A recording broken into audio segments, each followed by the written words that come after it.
We're just sailing around to the crane so we can have the mast lifted so the standing rigging can be replaced. It's terrifying but fun. Hi, I'm Laure.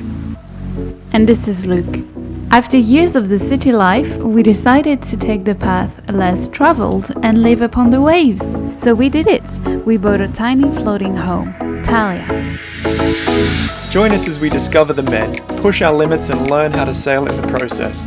That's right, we're only just getting started. So make sure you hit that subscribe button and follow us as we transition to life on the sea.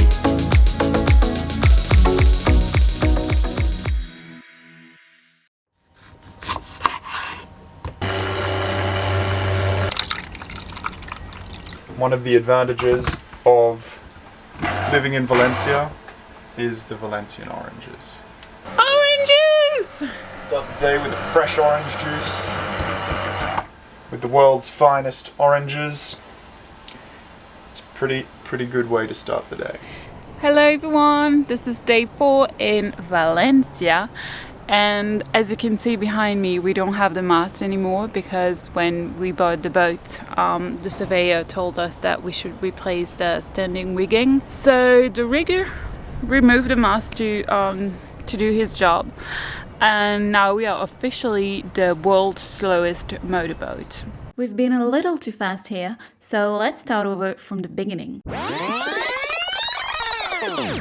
There's a bit of breeze here as well. It's blowing about 9 knots. It's not huge, but it still has a bit of influence on the boat. As much as I'd love to be able to take credit for this job, well, the reality is... This is the extent of my expertise. So I'll leave the technical stuff to the experts from Pro Rigging. But come on, I wasn't completely useless. When you've got muscles like these, why waste them?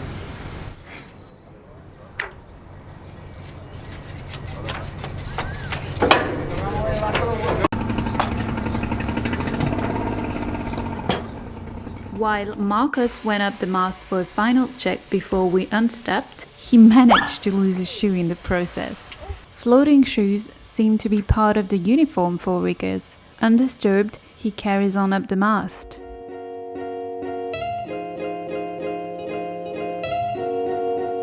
With the crane hook finally in position, we were ready to unstep.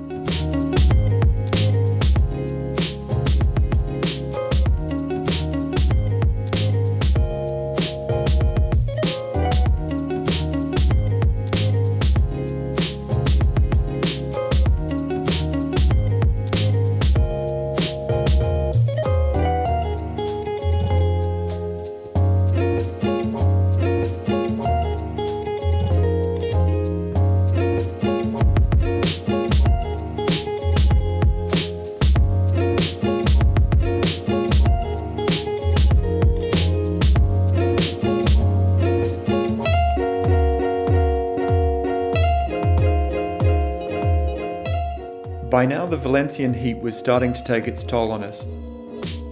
Very different to the Belgian summers that we were used to.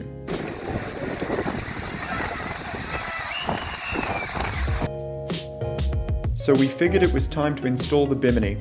The bimini was damaged earlier this year during the storm Gloria, which ravaged the Spanish Mediterranean coast. Now freshly repaired, it was high time to get some shade. So I've been working all morning, and I'm happy to see that the boat's slowly starting to get to a place where we're both comfortable and we're both shaded. Putting the bimini up this morning was a bit of a mission, but it's done, and we've even got an extension on the bimini to make sure that we're fully covered all the way over the companionway as well.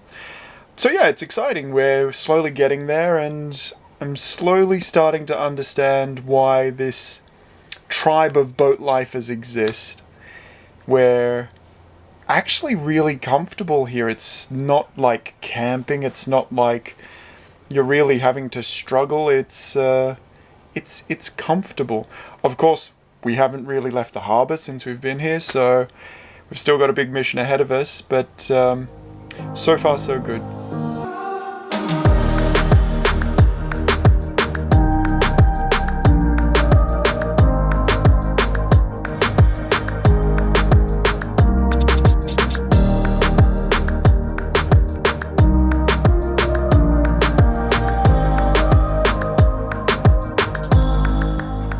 Good morning, everyone! So it's day 5 today, I think, because I stopped counting. It's a pretty cloudy day today, so I think we're gonna keep working aboard. I just woke up and Luke is out because he went to a chandlery in another marina to get some blinds.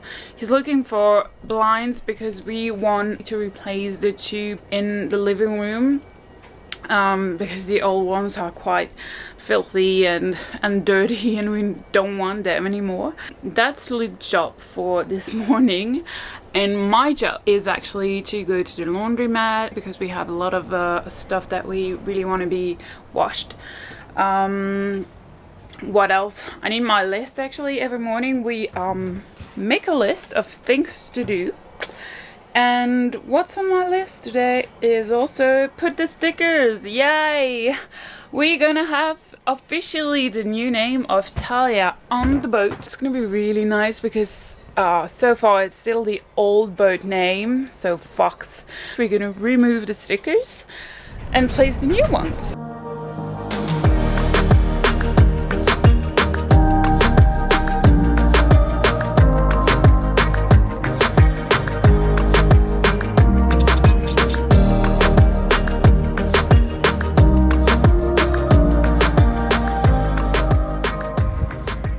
So what are you doing down there? I'm removing Clipper from the boat, removing the logo with my trusty hairdryer. Not only does it keep my hair nice and bouffant, but it also removes stickers from the boat.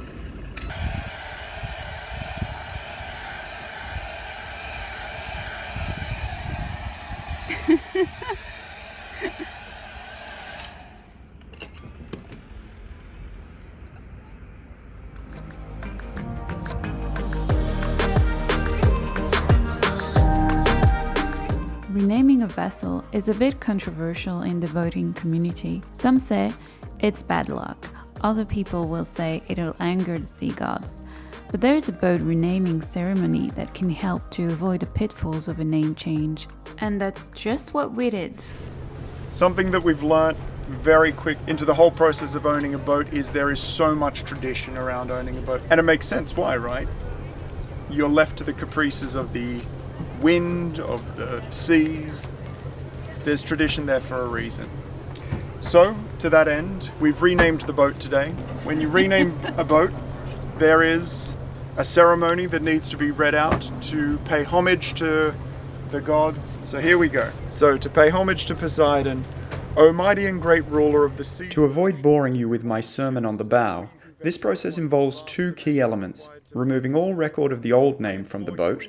This is typically represented by throwing a metal ingot bearing the old name into the sea. The name of Fox, which has ceased to be the entity in your kingdom. As proof thereof, we submit this ingot, bearing her name, to be corrupted through your powers and forever purged from the sea.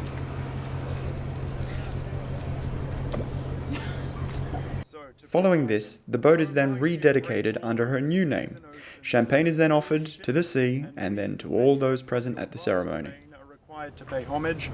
I implore you in your graciousness to take unto your records and recollection this worthy vessel hereafter and for all time, known as Talia, guarding her with your mighty arm and trident and ensuring her of safe and rapid passage throughout her journey within your realm. In grateful acknowledgement of your munificence and dispensation, we offer these liberations to your majesty and your court. You can... 4! Hooray!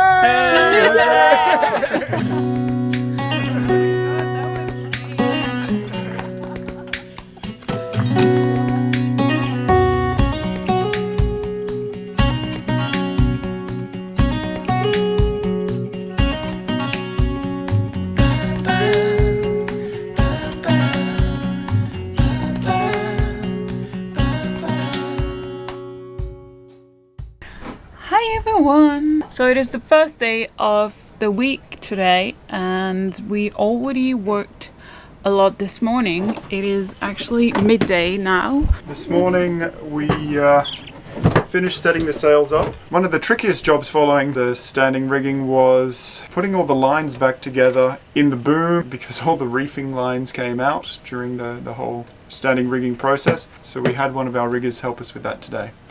What else? This morning I've been to the Chandlers and bought these tiny little things. So they are called staples for holding the frame for the stove down. Laure found that she had a problem here yesterday when she was boiling water, and if you come closer, on one side of the stove is a clip that holds the frame here in place. Now, logic would say that there should be another on this side, but there's not. Hypothetically, these should do the job. Let's find out. Okay, that's one. The other one is done already. Let's give this bad boy a try. That looks good. Let's... 1, 2. There we go. We can cook without the pots and pans falling over. Yeah, good job.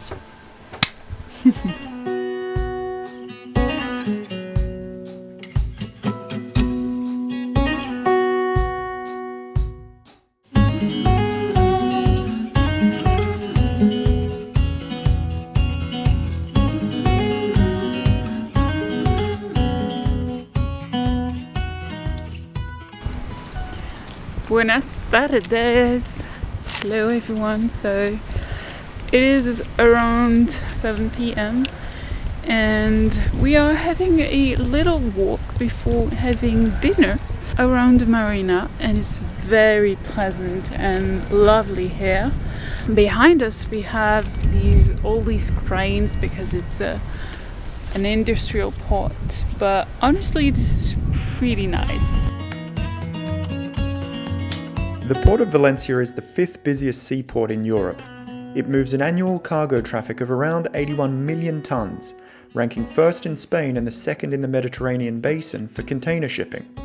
While this is great for the local economy, it does make leaving the marina and heading to the mouth of a major shipping lane a little bit intimidating.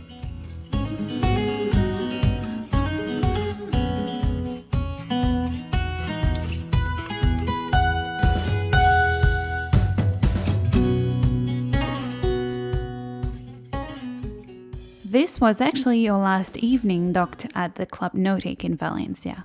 We had planned to change marina the following day and make our first short passage with Talia. Thank you very much. We were bound for the Marina de Valencia, the city marina made famous from hosting the America's Cup in 2007.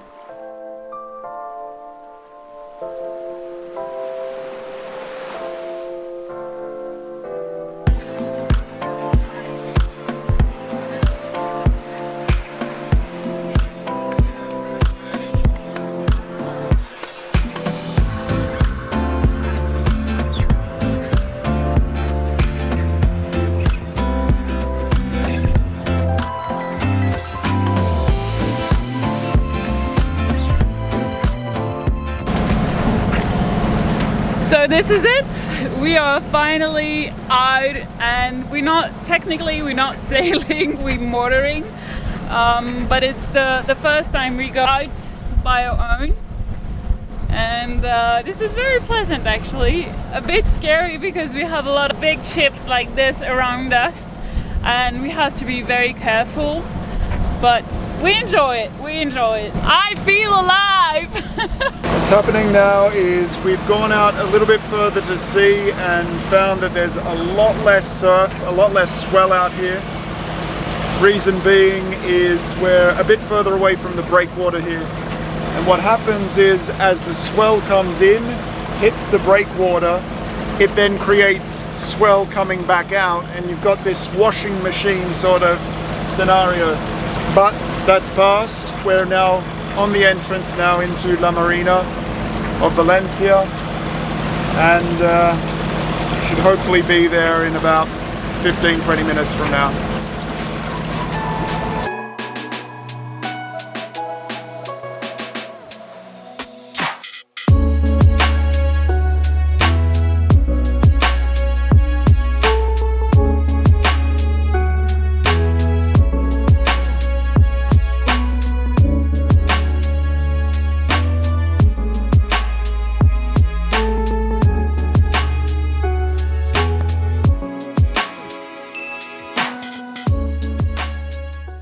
Thanks for watching, guys. Tune in next week as we experience our first thunderstorm.